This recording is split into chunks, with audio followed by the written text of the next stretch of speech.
नमस्कार। छत्तीसगढ़ में विष्णुदेव साय मंत्रिमंडल के विस्तार या पुनर्गठन का मामला लंबे समय से रुका हुआ है। कई तारीखें पहले आई है, कई तरह के कयास लगाए गए हैं। राजनीतिक गलियारों में इसे लेकर काफी बहस पहले हो चुकी है। अब एक नई तारीख आई है, 14 और 15 जून बकायदा तारीख बताई गई है। ये तारीख की क्या सच्चाई है, इस पर हम आज विमर्श करेंगे और समझने की कोशिश करेंगे कि आखिर लंबे समय तक विष्णुदेव साय का ये मंत्रिमंडल विस्तार कार्यक्रम क्यों रुका हुआ था।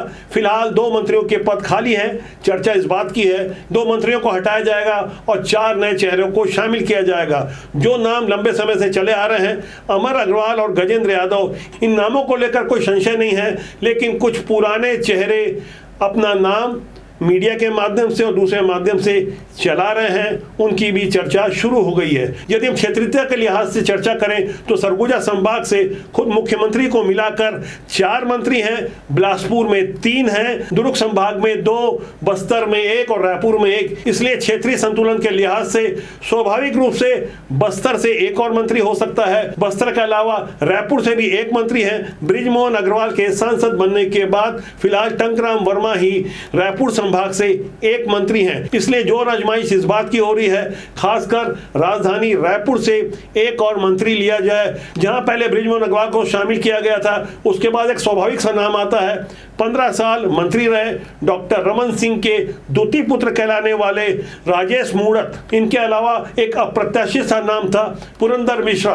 जिस तरह से भारतीय जनता पार्टी नए नए प्रयोग करती रही है, मंत्रिमंडल गठन के दौरान ही 7 नए चेहरों को मौका दिया गया था। इसलिए पुरानी परंपराओं का लिहाज किए बिना यदि पुरंदर मिश्रा को भी मंत्रिमंडल में शामिल कर लिया जाता तो कोई आश्चर्य नहीं होता। लेकिन बृजमोहन अग्रवाल के मंत्रिमंडल से हटने के बाद बृजमोहन अग्रवाल के सम्मान का भी ख्याल रखा जाए, इसलिए सुनील सोनी के नाम को भी आगे बढ़ाने की चर्चा है। इसी तरह से बात यदि बस्तर की जाए तो पहले चर्चा थी कि किरण सिंह देव को मंत्रिमंडल में शामिल किया जाएगा, लेकिन वो दूसरी बार प्रदेश के अध्यक्ष बनाए गए हैं। इसके बाद अब लता उसेंडी, जो पुरानी महिला बाल विकास मंत्री रही थी, उन्हें अब शामिल करने की चर्चा हो रही है। वैसे किरण सिंह देव के सम्मान और उनकी बातों का भी ख्याल रखते हुए ऐसा माना गया है कि श्रीनिवास मद्दी को किरण सिंह देव की पसंद से वे ब्रिज कॉर्पोरेशन का चेयरमैन बनाया गया है, जिसका समारोह पूर्वक दीनदयाल ऑडिटोरियम में पदभार ग्रहण समारोह चल रहा है। अब बात उनकी जिन्हें बाहर निकाला जा सकता है, इन नामों को लेके भी काफी चर्चा है। इनमें से जिन्हें निकालने जाने की ज्यादा चर्चा हो रही है वो नए चेहरे हैं, लेकिन दयालदास बघेल के परफॉर्मेंस की भी बारीकी से पड़ताल हो रही है। लखनलाल देवांगन को भी समझा जा रहा है कि किन कारणों से उन्हें अनुशासनहीनता का नोटिस थमाया गया था। इसी तरह लक्ष्मी रजवाड़े, टंकराम वर्मा, श्याम बिहारी जायसवाल, कोई भी नाम हो सकता है, क्योंकि बदले हालात में भारतीय जनता पार्टी जिस तरह से राजनीति कर रही है, केंद्र से जो निर्देश मिल रहा है, यहाँ कब क्या हो जाए कुछ नहीं कहा जा सकता। छत्तीसगढ़ के मौजूदा हालात में जिस तरह से भारतीय जनता पार्टी की राजनीति चल रही है, वो क्रिकेट के गेम की तरह है कि आखिरी गेंद में कभी भी कुछ भी हो सकता है। वैसे पहले तो तारीख मुकर्रर की गई थी कि 10 अप्रैल को हर हालत में मंत्रिमंडल का पुनर्गठन हो जाएगा। राष्ट्रीय संगठन सह मंत्री शिव प्रकाश भी उस वक्त रायपुर में मौजूद थे, लेकिन अब विष्णुदेव साय चूंकि दिल्ली के दौरे में हैं, जब भी दिल्ली के दौरे में होते हैं और खासकर प्रधानमंत्री नरेंद्र मोदी और अमित शाह से मिलते हैं तो चर्चाओं का बाजार गर्म हो जाता है कि अब और तब। लेकिन इस बार तो तारीख बता दी गई है, वो तारीख जो मीडिया में चल रही है 14-15 की। यहाँ हमें समझना होगा कि आज 7 तारीख है, 1 हफ्ते बाद की तारीख क्यों बताई गई है। इन तारीखों को भी समझना होगा कि बिना आग के धुआं नहीं उठता। कई बार खबरें प्लान करवाई जाती है, जानबूझ के खबरें चलवाई जाती है। ऐसे हालात में जो पुराने दिग्गज चेहरे हैं, अजय चंद्राकर, धर्मलाल कौशिक, जो कि मंत्रिमंडल में आने को आतुर है, ऐसा होना स्वाभाविक भी है। इनके नामों को लेकर जिस तरह का ऐतराज उत्पन्न किया गया है, जो कारण बताए गए हैं वो ये है कि इन्हें डिक्टेट करना मुश्किल होगा। कद के लिहाज से ये जो अपना काम करेंगे, क्या दिल्ली में बैठे शीर्ष नेता उनसे वैसा काम ले पाएंगे? मौजूदा हालात में जिस तरह से छत्तीसगढ़ में नक्सलवाद का सफाया हो रहा है, अब यकीन मान के चलिए 31 मार्च 2026 की जो डेडलाइन दी गई है, उससे पहले यदि नक्सलवाद का पूरी तरह भारत में सफाया हो जाता है तो ऑपरेशन सिंदूर की सफलता पर जिस तरह का समारोह जगह जगह किया जा रहा है, उससे कहीं ज्यादा बड़ा एक संदेश दिया जाएगा, व्यापक समारोह होगा। इसे लेकर अभी से छत्तीसगढ़ की राजनीति में, खासकर कांग्रेस में से लेकर अभी से ही खासी चर्चा शुरू हो गई है। नक्सलवाद के सफाई के मुद्दे पर भूपेश बघेल का एक बयान सामने आया है। वैसे भूपेश बघेल अभी भी छत्तीसगढ़ कांग्रेस के सर्वे सर्वा बने हुए हैं। हालांकि भारतीय जनता पार्टी के लिए ये एक अनुकूल माहौल है। भूपेश बघेल की घपले घोटाले के कारण जो छवि खराब हुई है उसका साफ तौर पर फायदा भारतीय जनता पार्टी को मिलते जा रहा है। और खासकर भूपेश बघेल जब जब भारतीय जनता पार्टी के ऊपर आक्षेप करते हैं तो पहले से कहीं ज्यादा जागरूक हो चुके लोग प्रति प्रश्न करते हैं, सोचते हैं, समझते हैं। सोशल मीडिया का दौर है। एक बड़ा प्रश्न खड़ा किया जाता है कि साहब आपको तो 5 साल मिले थे,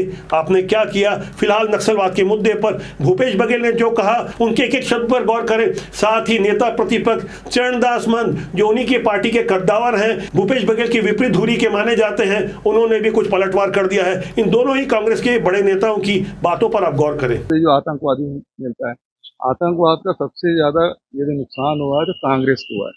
नक्सलवाद का यदि सबसे ज्यादा नुकसान हुआ तो कांग्रेस को हुआ, फायदा हुआ तो भाजपा को। ये उनका बयान हो सकता है, मगर मैं ऐसा नहीं मानता कि नक्सलवाद से या आतंकवाद से किसी व्यक्ति विशेष को या पार्टी विशेष को फायदा होगा। वर्तमान में उन्होंने इसमें सफलता प्राप्त की है, इसे नकारा नहीं जा सकता। बीती 26 मार्च को सीबीआई ने भूपेश बघेल के यहाँ शराब घोटाले मामले में छापेमारी की थी।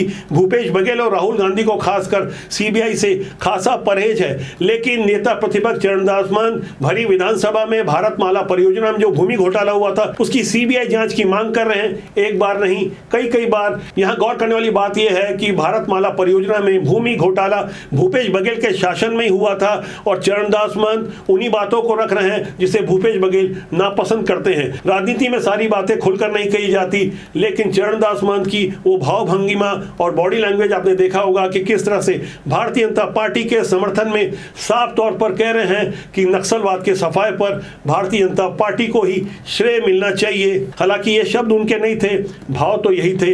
आम जनता भी समझ रही है और कांग्रेस का शीर्ष नेतृत्व भी समझ रहा है और खासकर भूपेश बघेल को सारी बातें अच्छी तरह से समझ में आ रही है कि जोगी परिवार को चरणदास मंद आखिर कांग्रेस में क्यों लाना चाहते हैं, जिसमें आज की तारीख तक भूपेश बघेल अड़ंगा लगाकर बैठे हुए हैं। कभी जोगी परिवार के प्रमुख छत्तीसगढ़ के पहले मुख्यमंत्री अजीत जोगी छत्तीसगढ़ की राजनीति का पर्याय बन चुके थे, लेकिन वक्त और हालात के हिसाब से अजीत जोगी को जिस तरह से हाशिए में डाला गया, जिसमें भूपेश बघेल का अहम रोल था। जब वो प्रदेश अध्यक्ष थे तभी उन्होंने अपने अध्यक्ष रहते पहले अमित जोगी को निकाला, उसके बाद अजीत जोगी को बाहर किया और पहले ही यह प्रचारित करवाया गया कि वो नकली आदिवासी थे।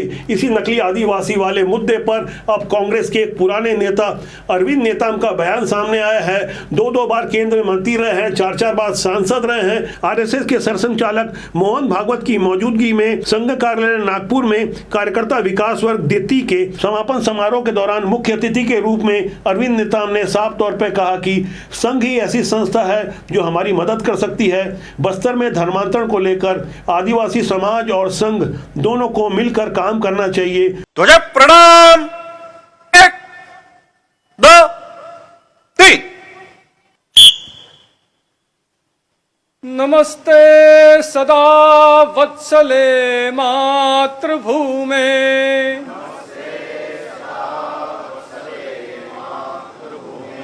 त्वया हिंदु भूमे सुखं वर्धितोऽहम्,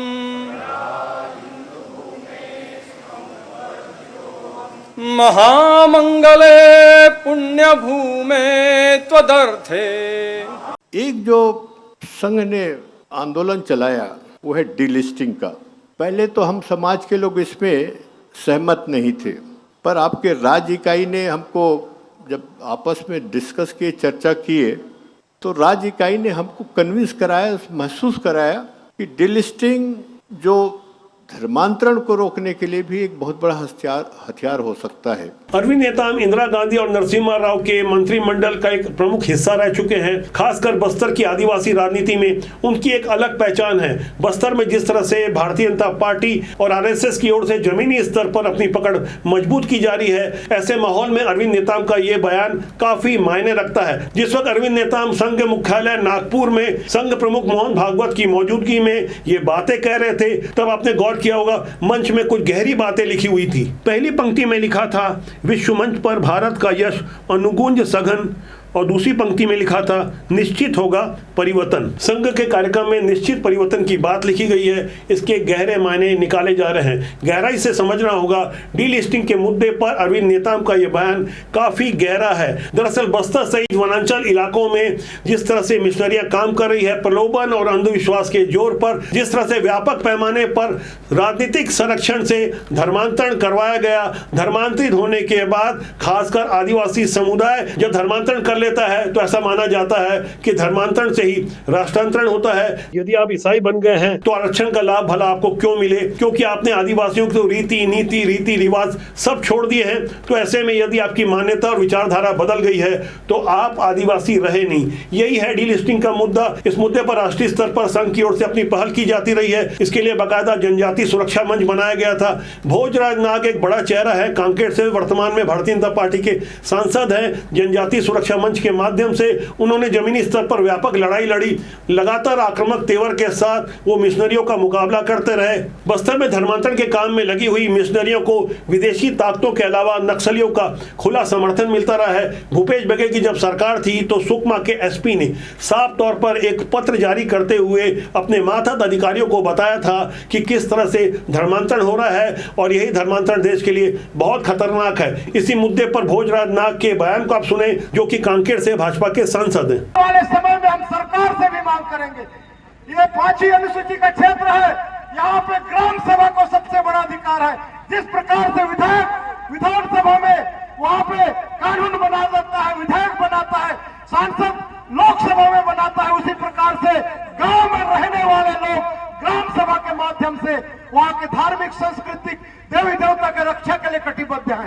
ये हजारों साल से हम करते हैं, जब से हमारा देश आजाद नहीं होता, जब से संविधान नहीं बना था। लेकिन संविधान संविधान कहने वाले लोग हमारे साथ षड्यंत्र करते हैं। हमारे देश में जाति और धर्म के नाम पर लोगों को लड़वाकर अपना राजनीतिक उल्लू सीधा करने की परंपरा सी बनी हुई थी। ये लाभ उठाने वाले कुछ बेईमान नेता अब एक्सपोज हो चुके हैं। देश की जनता पहले से कहीं ज्यादा जागरूक हो चुकी है। आने वाले साल में यानी 2026 में जनगणना होगी। अभी आने वाले दिनों में जाति आधारित जनगणना भी होगी, उसके बाद परिसीमन भी होगा। कांग्रेस उनके सहयोगी दलों को पहले लग रहा था कि यदि हम जाति जनगणना की बातें करेंगे तो हमें इसका लाभ मिलेगा, लेकिन भारतीय जनता पार्टी के रणनीतिकारों ने एक कुशल चाल चली। जाति जनगणना की घोषणा केंद्र सरकार की ओर से अब कर दी गई है। गौर करने वाली बात यह है कि 1931 तक अंग्रेजों ने 10-10 साल के अंतराल में जाति आधारित जनगणना करते हुए देश में वैमनस्यता फैलाई थी। 1940 में आजादी के आंदोलन के कारण जनगणना नहीं हो पाई थी। आजाद भारत में 1951 में जब पहली जनगणना हुई, नेहरू उस समय प्रधानमंत्री थे, तब भी जाति जनगणना नहीं करवाई गई। और अब यानी 2025 के आखिरी में जब जाति का जनगणना होगी तो अब यकीन मान के चलिए इसके साथ जो परिसीमन होगा उससे सबसे ज्यादा फायदा उत्तर भारत को होगा। दक्षिण की सीटें हो सकता कुछ कम हो जाए। जाति आधार पर जो जनगणना होगी इसका सीधा तौर पर फायदा भारतीय जनता पार्टी उनके सहयोगी दलों को होगा। इसे लेकर कांग्रेस और भाजपा विरोधी पार्टियां खासी परेशान हैं। हम गहराई से इस पर मंथन कर रहे हैं कि किस तरह से चक्रव्यूह रचा गया है। क्या कांग्रेस अपने ही जाल में फंस गई है? जाति और धर्म के आधार पर पॉलिटिक्स करने वालों के दिन अब लदने वाले हैं। हमारा मानना है कि साफ सुथरी राजनीति से देश और समाज की सच्ची सेवा की जा सकती है।